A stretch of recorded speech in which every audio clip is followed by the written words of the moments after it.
She hired a human bodyguard. No one told her he was a Deathworld survivor. The first blast tore through the shuttle wall before I even finished my sentence. I remember the sound most of all. A screech of metal, then silence, then the cold rush of station air pouring through a hole that should not have existed. My name is Kiral Vesh, and 3 seconds earlier I had been complaining about the price of my new bodyguard. Now I was on the floor, my ears ringing, and a stranger was standing over me, with his arm braced against a support beam, like he had done this every day of his life. He had. His name was Marcus Cole. I had hired him 2 hours earlier from a staffing registry that specialized in what my people politely called low-tier security personnel. In plain terms, that meant humans. Cheap, replaceable, useful for standing near a door and looking intimidating. I had picked him because his rate was the lowest on the list, and because the summit was in 6 days and I had no time to be picky. I did not expect him to save my life before we even left the docking ring. "Stay down," he said. His voice did not shake. That was the first thing I noticed, even through the ringing in my ears. Most people scream when the wall of a shuttle disappears. He simply moved, pulling a support panel free with his bare hands and wedging it against the breach to slow the air loss, buying us maybe 90 seconds before the automated systems caught up. "What happened?" I managed to say. "Sabotage. Timed charge, low yield, meant to knock out the hull integrity sensors, not kill anyone outright." He said this the way another person might describe the weather. Then he looked at me, and something in his eyes made me feel, for just a moment, very small. "Someone wants you dead, but they wanted it to look like an accident. Amateurs." Amateurs, he called an assassination attempt amateur work. I want to explain who I am, because it matters for what happens next. I am a trade ambassador for the Second Veil Assembly, a coalition of 7 core worlds that likes to think of itself as civilized, orderly, and safe. We do not have wars. We do not have violence in our streets. Our children grow up without ever seeing a weapon in person. When something dangerous does happen, we hire someone else to handle it, and we make sure that someone is cheap, because on my worlds, danger is rare enough that we do not believe in paying much for protection against it. That was my mistake. I priced Marcus Cole like he was rare labor from a backwater world with poor technology. I had no idea what backwater actually meant to a human. The emergency systems sealed the breach 40 seconds after his makeshift patch bought us the time. Station security arrived 11 minutes later, which by then felt like a lifetime, though Marcus had already dragged me to the safest corner of the cabin, checked every visible exit twice, and quietly disabled the shuttle's external comms so that whoever planted the charge could not track our exact position through the ship's outgoing signal. "You did all that in less than a minute," I said, once the shaking in my hands had mostly stopped. "90 seconds is a long time," he said, and he actually looked faintly amused, as if I had said something charming rather than something true. Where I grew up, 90 seconds was enough time to lose an argument with a river. I did not understand that sentence. I would understand it later, and wish I had asked more questions right then, instead of assuming he was joking. Let me be honest about what I knew of humans before that day. My assembly considers humanity what we call a hazard species, meaning their homeworld sits on a list of environments too dangerous for civilized settlement. We do not visit those worlds. We do not study them closely. We simply note, in passing, that humans come from somewhere unpleasant, and that this makes them useful for jobs no one else wants. Cheap security, cheap mining, cheap anything that involves risk. I never once considered what unpleasant actually meant on a scale that would explain a man calmly patching a hull breach with his hands while I lay on the floor trying to remember how to breathe. 3 hours later, once station security had cleared the shuttle and confirmed the charge had been planted by an unknown party using commercial-grade components, I finally had a chance to properly look at the man I had hired. He was tall for what I understood of his species, with short dark hair, quiet eyes the color of wet stone, and hands that looked like they had done real work rather than sit behind a desk. He wore a plain gray jacket instead of the tactical gear I expected from a professional guard, and when I asked him about it, he shrugged. "Gear gets in the way more than it helps," he said. "I trust my hands and my eyes more than I trust equipment I haven't tested myself." "You do not carry a weapon?" "I carry several. You just can't see them." He said this without a trace of boasting, the same flat tone he used for everything, and somehow that made it more unsettling than if he had grinned about it. I want to tell you that I was suspicious of him from the start, because it makes me sound wiser than I was. The truth is that I was mostly annoyed. I had hired cheap security to save money on a routine diplomatic trip, and now that security had apparently prevented an assassination attempt before we had even cleared the station, which meant my trip was no longer routine, and my budget concerns suddenly felt very foolish. "Who would want you dead?" he asked, once we were moved into a secure holding room to wait for the investigation team. "I do not know. I am a mid-level trade ambassador. I negotiate shipping quotas and tariff agreements. I am not important enough to kill." "Somebody disagrees." He said it simply, without drama, and then he did something that struck me as strange. He walked the perimeter of the small holding room, checking the seams of every panel, running his fingers along the edge of the ventilation grate, testing the door mechanism twice, even though station security had already cleared the room as safe.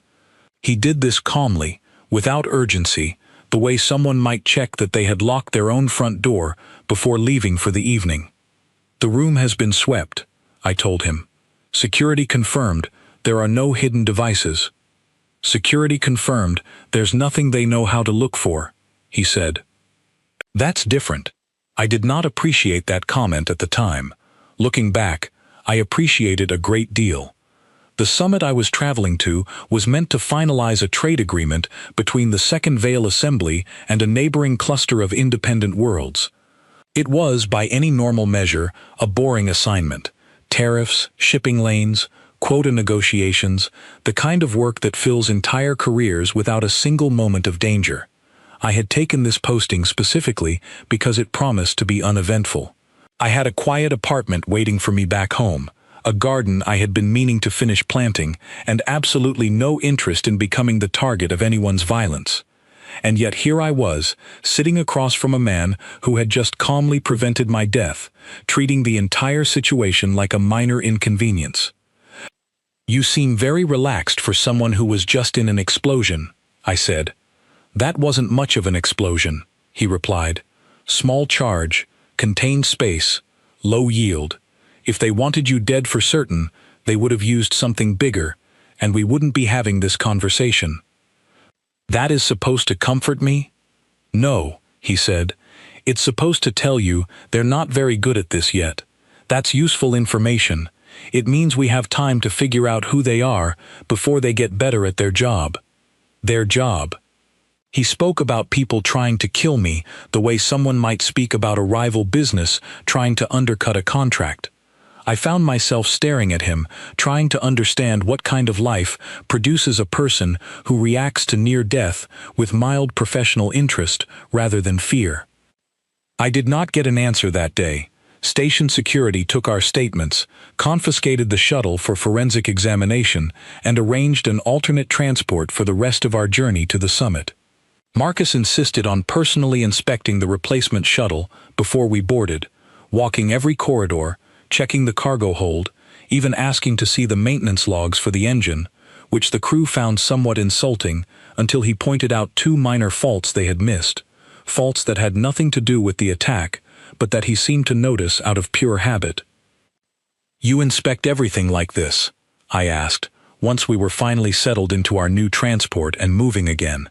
"Where I'm from, you check everything. Every time. Doesn't matter how many times you've checked it before. The moment you stop checking is usually the moment something changes." "What kind of place teaches a person to live like that?" He looked at me for a long moment, and something shifted behind his eyes, something I would come to recognize later as the particular quiet of a person deciding how much truth another being could handle. "You wouldn't want to know," he said, and then he turned back to the window, watching the stars slide past, as if they were an old friend he had not seen in years. I let the subject drop, mostly because I was still recovering from the shock of the attack and did not have the energy to press further. I remember thinking, in that quiet moment, that I had gotten lucky. I had hired the cheapest bodyguard available and somehow received one who had saved my life within hours of meeting me. I assumed this was simple good fortune, a stroke of luck in an otherwise disastrous day. I did not yet understand that luck had nothing to do with it. I had not hired a lucky man. I had hired a man who had spent his entire life learning how not to die, on a world that gave him no other choice, and I would not fully understand what that meant until it was almost too late to matter. The transport continued toward the summit station, carrying us both closer to a conflict I did not yet know existed, guided by a man whose calm I mistook for confidence, when it was something far older and far more dangerous than confidence could ever be. The summit station was called Corin Reach, a massive neutral platform built between 3 trade zones specifically for negotiations like the one I had been sent to finish. It was supposed to be the safest place in the sector, patrolled by neutral security forces, monitored by a dozen independent oversight groups, and completely free of the politics that made other locations risky. I remember thinking, as our transport docked, that at least the danger was behind us now. I was wrong again. Marcus did not relax once we arrived. If anything, he became more careful. He walked slightly ahead of me through every corridor, positioned himself near walls rather than open spaces, and kept glancing toward the upper levels of the station in a way that made the other delegates nervous. Several of them asked me, quietly, why my security escort seemed so tense in a facility with this much oversight. I did not have a good answer for them. I was starting to wonder the same thing myself. That evening, after the opening reception, I decided to ask him directly.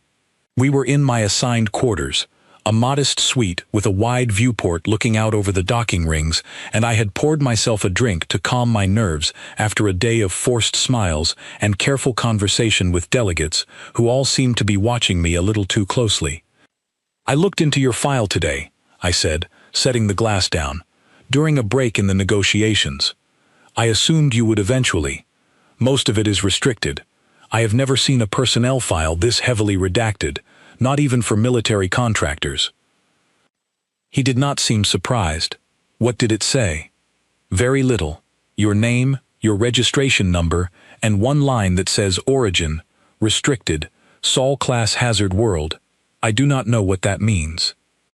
He was quiet for a moment, turning his glass of water slowly in his hands, and when he finally spoke, his voice was calm in the way people are calm when they have explained something many times before and stopped expecting others to understand it. It means I come from a planet my own government has trouble fully cataloging because the danger changes faster than anyone can write it down. Sol Class just means Earth. Hazard World is the honest part. Hazard from what? War? Disease? Both. And weather. And animals. And plants. Some of them, and the ground itself, in certain places. Earth doesn't pick one way to kill you. It offers a whole selection. I laughed, assuming this was some kind of exaggeration, meant to make his background sound more impressive than it was. My people did not have hazard worlds. Our home worlds were gentle, our environments regulated, our dangers limited to things like poor investment decisions or unfavorable trade terms. The idea of a planet actively working against its own inhabitants sounded like something from an old story meant to frighten children. He did not laugh with me. You don't believe me, he said, and there was no anger in it, only a kind of tired familiarity, as if he had watched this exact reaction play out many times before with many different people from many different worlds. I believe you think it is true, I said carefully. I am simply having trouble picturing a place like that, supporting a civilization advanced enough to build starships. That's the part people always get wrong, he said. They assume a dangerous world can't produce anything advanced. Ours did the opposite. The danger is why we built everything so fast. You don't invent fire because you're bored. You invent it because the alternative is freezing to death in the dark, while something with teeth is listening to you shiver. I set my glass down again, more slowly this time, because something in the way he said that last part had settled into my chest and refused to leave. "Tell me about it," I said. Properly, not the summary version. He studied me for a long moment, the way someone studies a door before deciding whether to open it, and then he began to talk. He told me about growing up in a region his people called temperate, which apparently meant merely dangerous rather than extremely dangerous. He described storms that could level entire structures with no warning, disease that could pass from one person to another through nothing more than shared air, and predators that had evolved alongside humans for so long that both species had learned to fear and respect each other in equal measure. He spoke about routines that sounded to me like military preparation, but that he described as ordinary childhood habits: checking doors and windows before sleep, learning to identify dangerous plants before learning to read, memorizing which sounds in the dark meant nothing and which sounds meant everything. "You are describing this like it was normal," I said quietly. "It was normal. That's the whole point. When every child grows up learning the same lessons, nobody thinks of it as unusual. You would probably tell me the same thing about your own childhood, whatever it involved. Normal is just whatever you survive long enough to get used to. My childhood involved gardening and academic exams. Then you had a good childhood," he said simply, without any resentment in his voice, and that lack of resentment somehow struck me harder than if he had shown bitterness. He was not angry that his life had been harder than mine. He simply stated it as fact and moved on, the same way he described everything else, as if emotion were a resource too valuable to waste on things that could not be changed. I wanted to ask him more, but our conversation was interrupted by a soft chime from the door, followed by a request from station security for an emergency briefing. Someone had discovered unauthorized surveillance equipment planted throughout several delegate suites, including mine. Marcus was on his feet before the message finished playing. "Stay behind me," he said, already moving toward the door, all traces of the quiet, reflective man from moments earlier replaced by something sharper, more focused, entirely present in a way that made the room feel smaller. The briefing revealed that the surveillance devices had been active for at least 2 days, meaning whoever placed them had known which suite I would be assigned before I even arrived. This was not a coincidence, and it was not the work of amateurs, as Marcus had called the shuttle attack. This was patient, careful, well-funded. 2 of the other delegates present at the briefing were from a trade coalition I had negotiated against several times in the past, a group known for aggressive tactics, but never anything approaching what I now suspected they might be planning. I mentioned this to Marcus once we were back in the relative safety of my suite, now swept and cleared by security a second time. "You think they're behind it," he said. "I do not know. It seems extreme, even for them. A failed trade agreement is not worth this kind of risk." "Then maybe it's not about the trade agreement." He said this slowly, thinking as he spoke. "Maybe the summit is just the excuse. Maybe you're valuable for a different reason, and the negotiations are simply the easiest place to reach you without drawing attention." I had not considered that possibility, and it unsettled me more than the surveillance devices themselves. I began going through my recent assignments in my mind, trying to identify anything that might make me a target beyond simple professional rivalry, but nothing stood out. I was, by any measure, an unremarkable diplomat handling unremarkable trade matters. Marcus, meanwhile, had gone very still, staring at the door of my suite with an expression I had not seen on him before. "What is it?" I asked. "Someone's testing the corridor sensors outside." Slow, careful, deliberate. Either station security is doing a very unusual maintenance check at this hour, or someone is mapping the patrol patterns. "How can you possibly know that from inside the room?" "Because I've spent my whole life listening for exactly this kind of thing," he said. "Footsteps that pause too long between steps. That's not someone walking, that's someone counting." I did not hear anything at all through the door, no matter how hard I listened, but I had already learned enough about him in the past day to know that his senses were operating on a level mine simply were not built for. I stayed quiet and let him work, watching him move to the edge of the room, position himself near the entrance in a way that gave him full view of the door while keeping himself out of a direct line if anyone tried to force their way in. The footsteps, whoever they belonged to, eventually moved on. Marcus did not relax for nearly 20 minutes afterward, standing near the door with the patient stillness of someone who had learned that danger rarely announces when it truly leaves. This is not the work of a rival trade coalition using hired mercenaries for intimidation, he finally said, once he judged the corridor safe. This is coordinated. Someone with real resources wants you isolated, watched, and eventually removed without it looking connected to anything political. That is a very calm way to describe a plan to have me killed. Panicking about it won't change the plan, he said. It'll just make you slower when you need to be fast.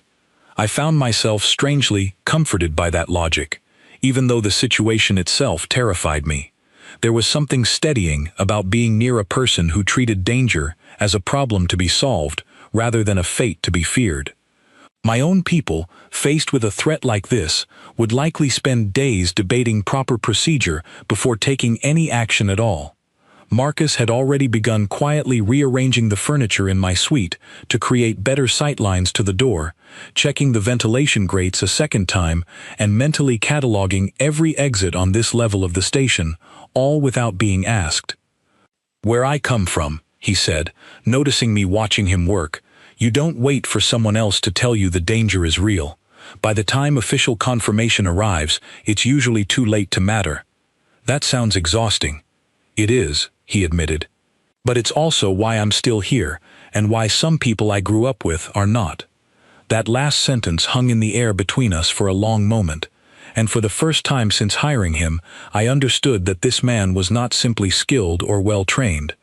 He was shaped by an entire lifetime of loss, carried quietly, without complaint, folded into every careful movement he made. I had hired him because he was the cheapest option available, assuming his species offered nothing more than expendable labor for dangerous jobs nobody else wanted. I was beginning to suspect that I had, instead, hired the single safest person in this entire sector, and that whoever was hunting me had made a terrible mistake in choosing this particular moment to test that theory. The next 2 days passed in a strange rhythm of formal negotiation sessions during the day and quiet, careful vigilance at night. The trade talks themselves continued as though nothing unusual was happening, delegates arguing over shipping quotas and tariff percentages with the same tired intensity as always, while beneath the surface, an entirely different kind of negotiation was taking place, one involving my safety and the identity of whoever wanted me removed from the picture. Marcus remained a constant presence throughout, but it was during the quiet hours, away from the formal sessions, that I learned the most about him. He did not offer information freely, not out of secrecy, but because it simply did not occur to him that his experiences were remarkable enough to share. I had to ask, and even then, I often had to ask more than once before he understood that I genuinely wanted to know, rather than making polite conversation. On the second night, after a particularly tense negotiation session where one of the rival delegates had made a thinly veiled threat disguised as a business observation, I found Marcus standing at the viewport of my suite, looking out at the stars with an expression I had come to recognize as him being somewhere else entirely, lost in memory rather than present in the room. "You look troubled," I said, settling into a chair near him. "Not troubled, just thinking."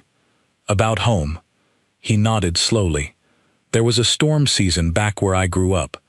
Every year, around the same months, the weather would turn violent enough that entire communities had to prepare shelters months in advance. Reinforced walls, emergency supplies, backup everything. My father used to say the storms were the honest part of the year, because at least you knew they were coming. What was the dishonest part?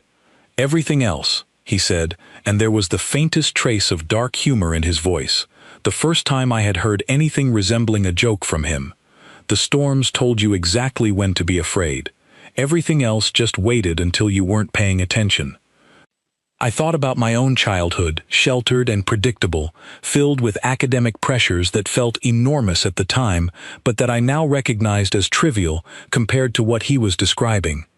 I had worried about exam scores and social standing among my peers. He had worried about whether the shelter walls would hold. How did anyone survive long enough to build starships?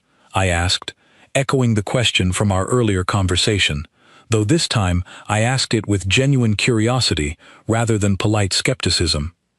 Because the ones who didn't survive taught the rest of us something every time, he said.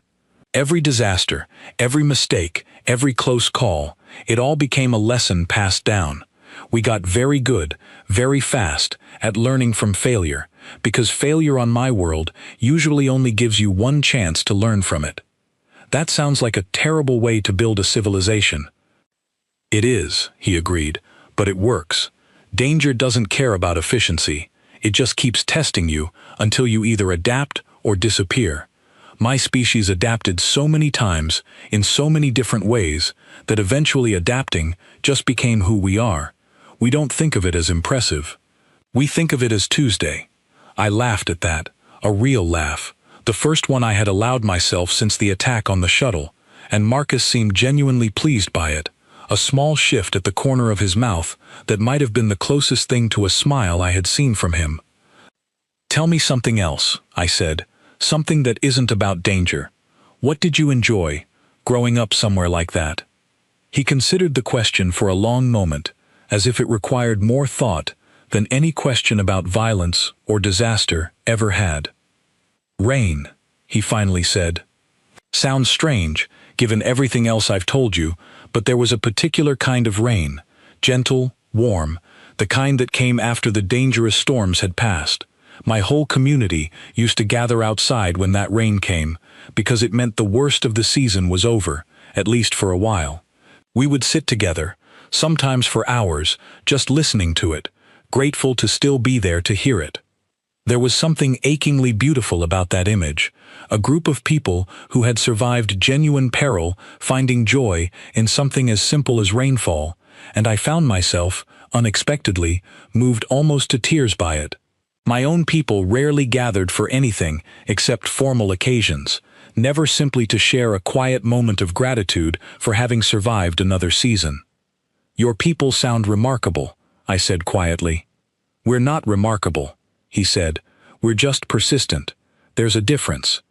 Remarkable implies something rare. Persistence is just refusing to stop, over and over, until eventually it looks like skill from the outside. I wanted to ask him more, but our conversation was interrupted, as it so often was during those days, by an update from station security. This time, the news was more serious than surveillance devices or unexplained footsteps in the corridor.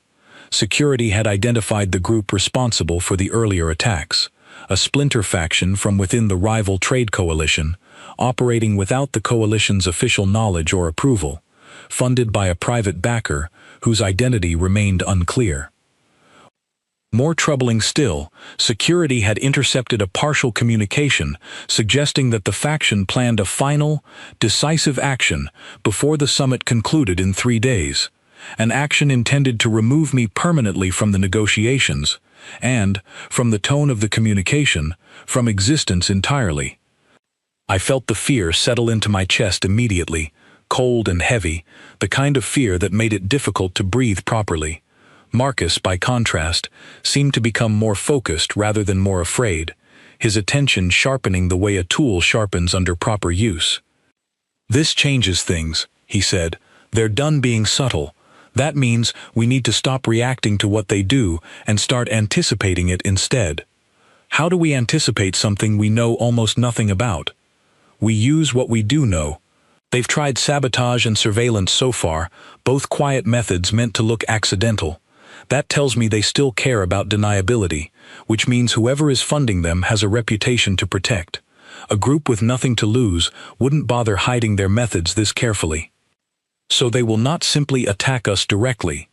Not yet, he said, But a final action before the summit ends means they're running out of patience, which means the next attempt will likely be less careful than the last ones. Less careful is dangerous, but it's also predictable in its own way. Desperate people make mistakes that careful people don't. I found myself once again deeply grateful for his presence and deeply unsettled by how easily he analyzed threats to my life with the same calm precision another person might use to discuss weather patterns. I asked him, gently, whether this constant vigilance ever exhausted him, whether he ever simply wanted to stop thinking about danger entirely, even for a moment. All the time, he admitted, and for the first time, something like genuine weariness crossed his features. But wanting to stop and being able to stop are different things. Where I'm from, the moment you stop paying attention is usually the moment something reminds you why you shouldn't have. Is that why you took this job? For the danger? He shook his head slowly.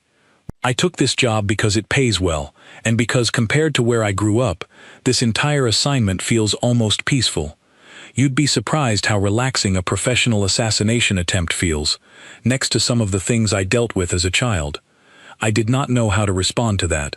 It was, in its own strange way, both deeply reassuring and deeply disturbing, a reminder that the calm competence I had come to rely on was born from experiences I could barely comprehend, forged in circumstances so far beyond my own understanding that I felt almost embarrassed by how frightened I had been of a single explosion on a shuttle. Over the following hours, Marcus worked methodically to prepare for whatever final action the hostile faction intended. He requested access to the station's security schematics, studied the layout of every room I would need to enter over the remaining days of the summit, and identified several vulnerabilities in the standard security protocol that station officials had apparently never considered, despite this being, in theory, one of the most secure locations in the sector. Your security is designed to stop threats that announce themselves, he told the station's chief security officer, a tall, serious woman named Elena Marsh, who had initially been skeptical of a human contractor offering suggestions about her own facility. It's not designed to stop someone who understands that the best attack looks like an accident until it's too late to stop. Elena, to her credit, listened carefully, and after reviewing several of the vulnerabilities Marcus identified, agreed to implement additional precautions for the remaining negotiation sessions. I watched this exchange with a strange sense of pride, an emotion I had not expected to feel toward a man I had hired purely to save money on standard security costs. That evening, as the station settled into its artificial night cycle, Marcus finally addressed something I had been wondering about since our very first conversation. You asked me once what kind of place teaches a person to live the way I do, he said. I told you that you wouldn't want to know. I think I was wrong about that. Why do you say that now? Because you've listened to everything I've told you without flinching, without treating me like some kind of curiosity from a species you pity. Most people from safer worlds either pity humans or fear us, once they learn what our homeworld is actually like. You've done neither. I considered his words carefully before responding. I think, I said slowly, that I have simply realized how much I do not understand about danger, and how much I have taken safety for granted my entire life. You are not a curiosity to me, Marcus. You are the reason I am still alive to have this conversation at all. He was quiet for a long moment after that, and when he finally spoke again, his voice carried a warmth I had not heard from him before. Then let's make sure you stay alive long enough to finish this summit, he said, because I have a feeling our friends in the rival faction are about to stop being patient, and when that happens, I intend to be ready for them, whatever shape their patience runs out in. I did not know, in that quiet moment, just how soon his prediction would prove accurate, or how close we would both come to discovering exactly what happens when a desperate enemy finally abandons subtlety in favor of something far more direct. The final full day of the summit began the way every previous day had, with formal sessions, careful arguments over tariff percentages, and the constant, quiet presence of Marcus Cole standing near enough to intervene but far enough to remain unobtrusive. I had grown so accustomed to his presence over the past days that I found myself unconsciously relaxing whenever he stood close, a strange comfort I had never expected to feel towards someone I had hired purely to save money on standard protective services. That comfort shattered completely just before the closing negotiation session was set to begin. We were moving through a private corridor connecting the delegate quarters to the main summit hall, a route Elena Marsh had personally cleared and reinforced with additional security following Marcus's earlier recommendations. I remember thinking, foolishly, that we had nearly made it through the entire summit without further incident, that perhaps the hostile faction had reconsidered their plans after seeing how carefully station security had responded to their earlier attempts. Marcus stopped walking so suddenly that I nearly collided with him. "Something's wrong," he said quietly, his eyes fixed on a maintenance panel along the corridor wall that looked, to me, completely ordinary. "What do you see?" "The panel seal is fresh. Someone opened this within the last hour and did a poor job closing it back up." He moved me gently but firmly behind him, positioning his body between me and the panel while scanning the rest of the corridor with quick, precise movements of his eyes. "This isn't sabotage. This is an ambush position. Someone's using the maintenance access to get close without triggering the corridor sensors." Before I could respond, the panel burst open, and two figures emerged, moving with the practiced efficiency of professional operatives rather than the improvised attackers from the earlier shuttle incident. Marcus reacted before I even fully processed what was happening, closing the distance between himself and the nearest attacker with a speed that seemed almost impossible, disarming the figure with an efficient, controlled movement that ended the confrontation in seconds rather than minutes. The second attacker, seeing his companion neutralized so quickly, hesitated, and that hesitation cost him any advantage he might have had. Marcus moved again, calm and precise, ending the second confrontation just as swiftly as the first, leaving both attackers restrained and disarmed before station security even arrived in response to the corridor alarms. I stood frozen through the entire exchange, my heart pounding, unable to fully comprehend how quickly the situation had resolved.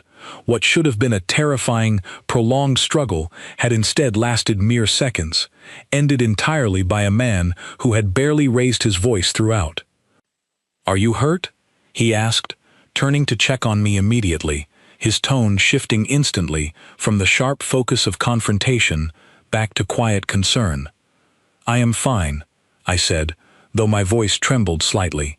"How did you do that so quickly?" "Practice," he said simply, kneeling to check the restraints on both attackers while station security finally arrived, weapons drawn, clearly startled to find the situation already resolved before they had even entered the corridor. Elena Marsh arrived moments later, surveying the scene with an expression of grudging respect. "You handled two armed operatives without backup," she said to Marcus, not quite hiding her surprise. "They weren't particularly well trained," Marcus replied, and I recognized, with a strange mixture of amusement and disbelief, the same calm assessment he had offered after the very first attack on the shuttle. To him, this genuinely was unremarkable, a minor obstacle rather than a moment of genuine peril. The two attackers, once questioned by station security, revealed information that finally clarified the full scope of the conspiracy against me. The rival trade coalition's splinter faction had indeed been operating independently, funded by a private backer who had a personal grievance against a trade agreement I had negotiated years earlier, one that had cost this backer a significant financial interest in a shipping route through contested territory. The backer had assumed that eliminating me before I could finalize a similar agreement at this summit would prevent a repeat of that earlier financial loss, and had further assumed, based on my reputation for hiring minimal security, that I would be an easy target. They had not accounted for Marcus. They genuinely believed hiring cheap security meant hiring weak security, Elena said, once the immediate crisis had passed and we had retreated to a secure briefing room to review the situation. "That miscalculation may have saved your life, Ambassador." "It was not luck," I said firmly, glancing toward Marcus, who stood quietly near the door, still alert, despite the resolved threat, his eyes scanning the room out of habit rather than necessity.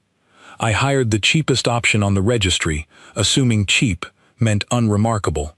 I had no understanding of what his species is actually capable of. Few people do, Elena admitted. Humans are rarely hired for anything beyond menial labor in this sector. I suspect that reputation is about to change, at least among those of us who witnessed today's events firsthand. I looked at Marcus, and for the first time since hiring him, I saw something different in his expression. A quiet, weary satisfaction, rather than the flat professional calm he had maintained throughout our entire acquaintance. "You saved my life at least 3 times over these past days," I said. "I do not know how to properly express my gratitude for that." "You don't need to," he said. "It's the job." "It is far more than the job," I insisted. "I hired you expecting minimal competence at minimal cost. I received something I did not know existed, protection from a person who treats genuine danger with more calm than my own people treat routine paperwork." He offered a small, tired smile at that, the first genuine smile I had seen from him throughout our entire journey together. "Where I'm from," he said, "calm isn't a talent. It's just what's left over once you've been afraid of everything else already." The remainder of that day passed in a blur of official statements, security debriefings, and careful diplomatic maneuvering to ensure the attempted attack did not derail the trade negotiations entirely. The backer responsible for funding the conspiracy was identified and formally charged through appropriate legal channels. The splinter faction's remaining members were apprehended before they could attempt any further action, and the summit itself, remarkably, concluded on schedule, with the trade agreement I had originally traveled to finalize successfully signed by all parties involved. Through it all, Marcus remained at my side, no longer simply a hired guard performing a contracted duty, but something closer to a genuine partner in navigating the crisis. Someone whose judgment I had come to trust completely, whose calm had become, somewhere along the way, a source of genuine comfort rather than simple professional reassurance. That evening, as the summit officially concluded and delegates began preparing for their departures, I found myself standing beside Marcus at the same viewport where we had shared so many of our late-night conversations over the past days, watching the stars beyond Corin Reach with a sense of relief I had not expected to feel this strongly. "We made it," I said quietly. "We did," he agreed, though I'd be lying if I said it was ever really in doubt. "You were that confident?" "I wasn't confident about the outcome," he said. "I was confident about the effort. Confidence in outcome is a luxury. Confidence in effort is something you can actually control, no matter what world you come from." I turned to look at him properly, studying the quiet strength in his features. The calm that had guided us both through danger I still barely understood, and I felt something settle in my chest that I had not expected when this entire journey began, a profound respect that had grown, somewhere along the way, into something warmer and more personal than simple professional gratitude. "I misjudged you completely when I hired you," I admitted. "I saw a cheap option on a registry, and I assumed cheap meant unremarkable. I have never been more wrong about anything in my life." "Most people make that same mistake," he said. "It's an easy one to make, when an entire species gets reduced to a single line on a hiring registry. But I'd rather be underestimated by people who want to hurt you than overestimated by people who never get the chance to see what I can actually do." I found myself smiling at that, a genuine, warm smile that felt strange after days of tension and fear, but also deeply welcome. A reminder that even in the aftermath of genuine danger, there was still room for quiet moments of connection between two people who had, against every expectation I originally held, become something resembling true partners rather than simple employer and contractor. The summit was over. The immediate danger had passed. But as I stood there beside Marcus Cole, watching the stars beyond the viewport, I understood that this was not truly the end of anything, but rather the beginning of a partnership neither of us had expected when I first hired the cheapest bodyguard on the registry, entirely unaware of exactly what kind of survivor I was bringing into my life.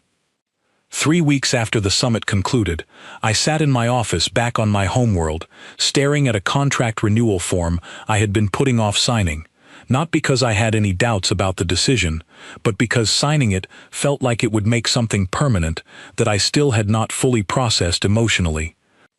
My homeworld felt different to me now, quieter, in a way that no longer felt entirely comfortable.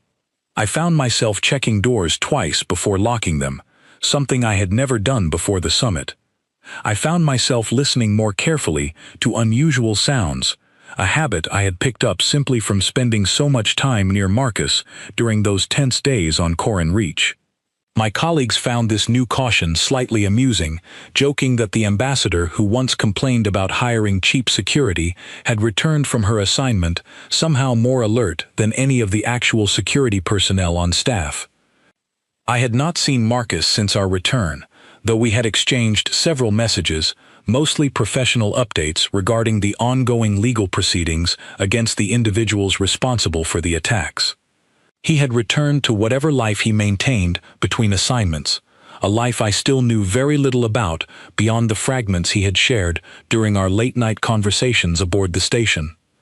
That changed when he arrived at my office, unannounced, on the same afternoon I had finally decided to sign his contract renewal. "You could have messaged ahead," I said, though I could not entirely hide the genuine pleasure in my voice at seeing him again. "I was in the area," he said, settling into the chair across from my desk with the same quiet ease he had shown throughout our entire acquaintance. "Also, I heard you were putting off signing my renewal, and I wanted to make sure you weren't reconsidering. How did you hear that?" Elena Marsh mentioned it. "Apparently my reputation has grown enough since Corin Reach that people talk about my contracts now." He said this with the same flat delivery he used for everything, though I noticed a faint trace of genuine amusement beneath it. I laughed, sliding the contract across my desk toward him. "I was not reconsidering, I was simply trying to decide how much to offer you given everything you actually did for me. The original rate feels almost insulting now, considering it was based on a complete misunderstanding of what your species is capable of."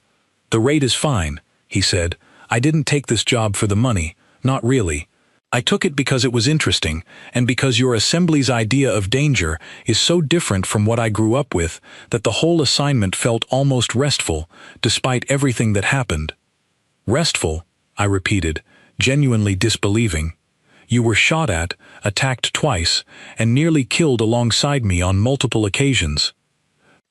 "Compared to home, that's a quiet week," he said simply, and though his tone remained calm, I could see, for just a moment, something more complicated behind his eyes, a weight he carried that had nothing to do with the danger of his assignment and everything to do with what waited for him whenever he returned to wherever he called home.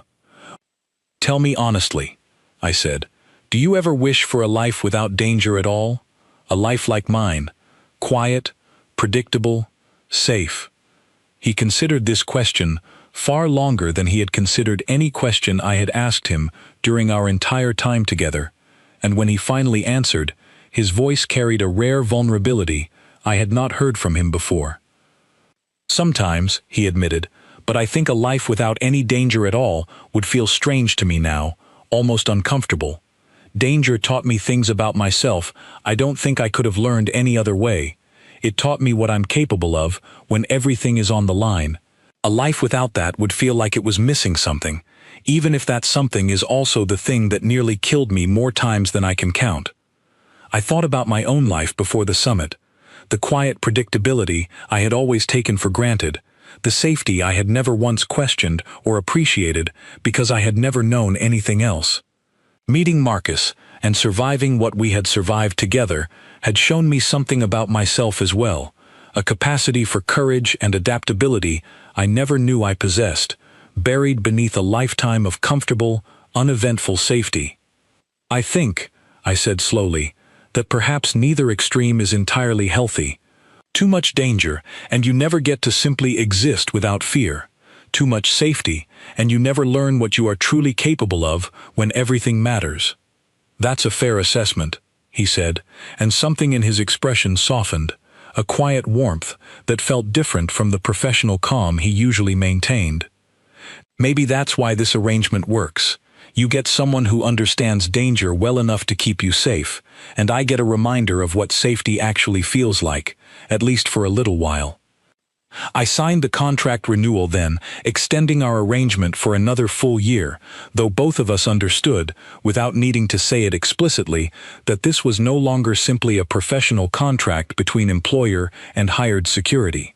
It had become something else entirely, a genuine partnership built on shared experience, mutual respect, and a growing friendship that neither of us had anticipated when I first hired him from a staffing registry based purely on his low rate. Over the following months, our working relationship continued, though the nature of our assignments together shifted somewhat.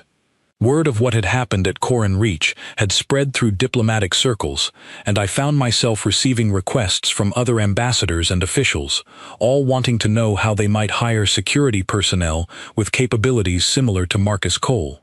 I directed most of these inquiries to the same staffing registry I had originally used, though I made a point of correcting the common misconception that had led me to underestimate him in the first place. People assume cheap means weak, I explained to a fellow ambassador during a diplomatic function several months after the summit. They see the low rates associated with human contractors and assume this reflects low value. In truth, it reflects something else entirely, a fundamental gap in understanding between what our worlds consider dangerous and what theirs actually is. You sound like you have developed quite an appreciation for humans, my colleague observed, not entirely without a note of teasing in her voice. I have developed an appreciation for one human in particular, I admitted. Though I suspect that appreciation applies more broadly than I initially realized. If Marcus Cole is representative of what an ordinary human considers unremarkable, I shudder to imagine what an exceptional human might be capable of. This conversation, and others like it, gradually shifted the perception of human contractors throughout my professional circles, though change came slowly, as most meaningful shifts in understanding tend to do. Old habits and assumptions rarely disappear overnight, even in the face of clear evidence contradicting them. Marcus, for his part, seemed largely unconcerned with this shifting perception. When I mentioned the growing interest in human security contractors among my diplomatic colleagues, he simply shrugged, the same casual gesture he used whenever a topic did not particularly interest him. People will believe what they want to believe until reality forces them to reconsider, he said. I'm not particularly invested in changing anyone's mind. I'm just invested in doing my job well and making sure the people I'm protecting stay alive. You do not care about recognition at all? I care about results, he said. Recognition is nice, I suppose, but where I'm from, recognition doesn't keep you safe. Preparation does. Vigilance does. I'd rather be quietly effective than loudly celebrated. This philosophy, I came to understand over our continued time working together, extended to nearly every aspect of his life. He rarely spoke about his accomplishments unless directly asked, never boasted about his capabilities, even when circumstances would have justified some measure of pride, and consistently deflected credit toward practical explanations rather than personal skill whenever possible. It took me many more months, and many more quiet conversations during calm evenings between assignments, before I finally understood the deeper reason behind this humility. Marcus did not view his abilities as personal achievements deserving of recognition, because he did not view them as choices at all. To him, everything he could do, every skill he possessed, every instinct that had kept both of us alive during those tense days at Corin Reach, was simply the natural result of growing up somewhere that demanded these capabilities from every single person who wanted to survive long enough to become an adult. You keep talking about your abilities like they belong to everyone from your homeworld, I said, during one such conversation, nearly a year after our first meeting. Surely there is some individual skill involved, beyond simply where you were born. There is, he acknowledged, but the foundation is universal. Every human who survives childhood on Earth has some version of what I have. Some are better at certain things than others, sure. I happen to be particularly good at situational awareness and quick decision-making under pressure. But the baseline capability, the instinct to notice danger before it fully arrives, that's not special. That's just what happens when an entire species grows up on a world that never stops testing them. Then your entire species could offer what you offer, if given the opportunity. Most of us could, he agreed. That's the part your assembly and worlds like it never seem to understand.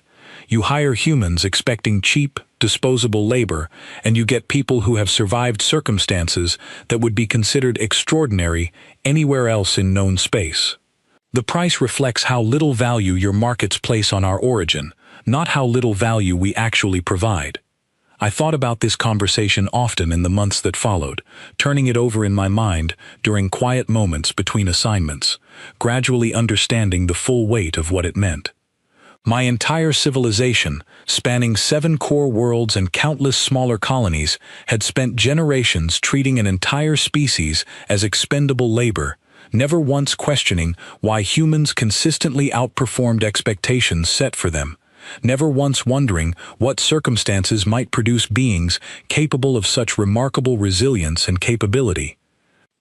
Nearly 2 years after our first meeting, during a quiet evening at my apartment on my homeworld, the same apartment with the garden I had been meaning to finish planting since before I ever hired Marcus Cole, I finally asked him a question I had been curious about for a very long time. Do you ever think about what your life would have been like if you had been born somewhere safer, somewhere like here perhaps? He considered the question for a long moment, looking out at the garden through my apartment's viewport, the same quiet, thoughtful expression he wore whenever a question required genuine reflection rather than immediate response.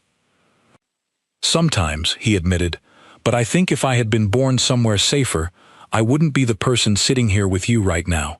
The danger shaped everything about who I am, the good parts along with the difficult ones. I don't know if I would trade that, even for an easier life. Even knowing what you lost? The people you mentioned once, the ones who did not survive what you did? His expression grew somber at that, a rare crack in his usual calm composure. Especially knowing that, he said quietly, because every one of them taught me something that kept me alive later. Their loss wasn't meaningless, even if it was tragic. It became part of the foundation that let me survive long enough to be here, protecting you, building something I never expected to find when I first took this contract. I reached across the space between us, placing my hand gently over his, a gesture that felt entirely natural despite the vast differences between our species and our origins. I am grateful, I said, not just for my life, though I am certainly grateful for that. I am grateful for everything you have taught me about courage, about resilience, about what it truly means to face danger without losing yourself to fear. You taught me something too, he said, turning his hand to hold mine properly. You taught me what it feels like to be somewhere genuinely safe, somewhere I don't have to constantly watch every shadow for the next threat. I didn't know how much I needed that until I found it here, with you. We sat together in comfortable silence after that, watching the gentle evening light settle over my garden, two people from entirely different worlds who had found, against every expectation either of us originally held, something genuine and lasting in each other. I had hired the cheapest bodyguard on a staffing registry, expecting nothing more than minimal competence at minimal cost. Instead, I had found a partner whose entire existence had been shaped by surviving a world that actively tried to kill him from the moment he was born, a man whose calm strength had saved my life more times than I could properly count, and whose quiet resilience had taught me more about genuine courage than my entire sheltered lifetime ever had. The contract between us had long since become something far more meaningful than a simple business arrangement. It had become a partnership built on mutual respect, shared danger, and a growing bond that neither of us had anticipated when this entire journey began with a routine trade summit and a single, catastrophic underestimation of exactly what kind of bodyguard I had actually hired. No one had told me he was a Deathworld survivor when I signed that first contract. I would spend the rest of my life grateful that he turned out to be exactly that.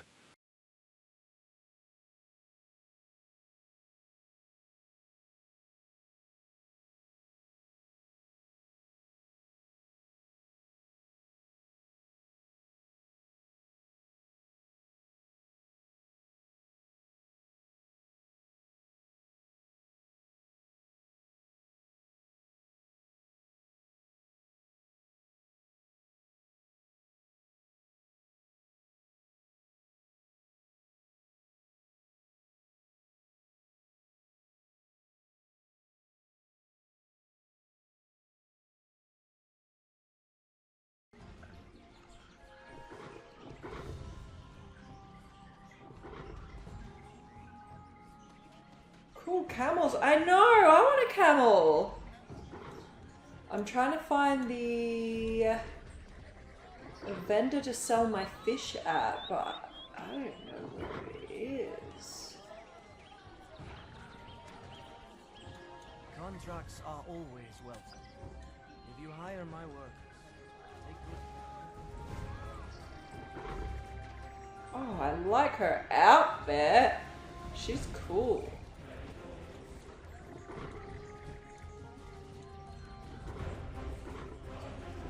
Oh, this music is cool. Da da da da da da da.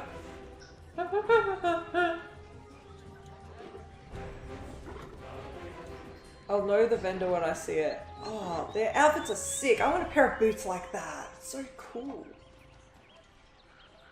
Oh, all different colors, same outfit, different colors. I think I'm in love. Alright, where is this vendor at? Herb vendor. It's like a trade guy. Oh! Can I catch a boat from here? Oh, camel! Look at its fuzzy neck! Oh my god, he's so cool and he's cool camel. I want a camel. Come on, man. If I'm coming here, I need to ride a camel.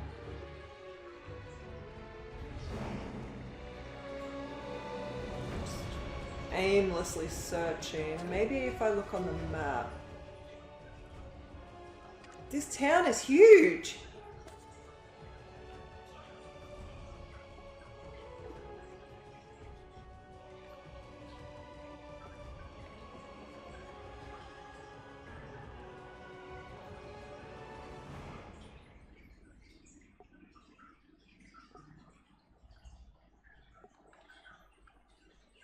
Okay, it's not showing the merchants.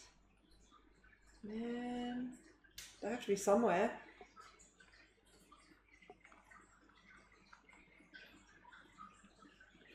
There's the stable.